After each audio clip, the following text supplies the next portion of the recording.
Si quelqu'un n'est pas né de nouveau, il ne peut pas voir le royaume de Dieu. Jean 3:3.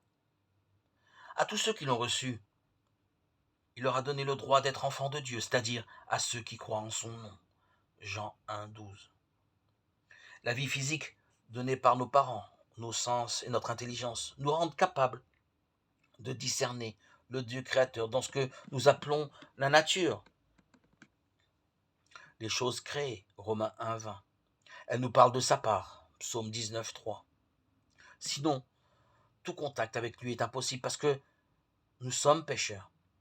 Tous nos efforts, intentions louables, bonnes œuvres, formes et pratiques religieuses, n'ont aucune valeur pour solder notre culpabilité et nous permettre de nous approcher de lui, le Dieu saint.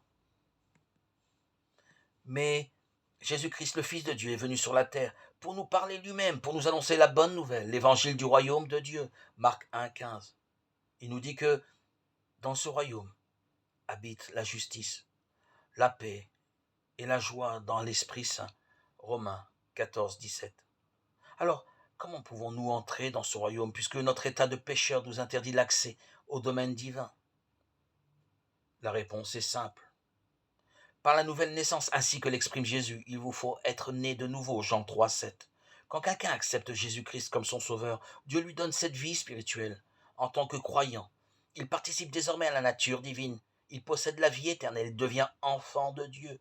Et ainsi, Jésus lui-même n'a pas honte de nous appeler ses frères. Hébreux 2:11.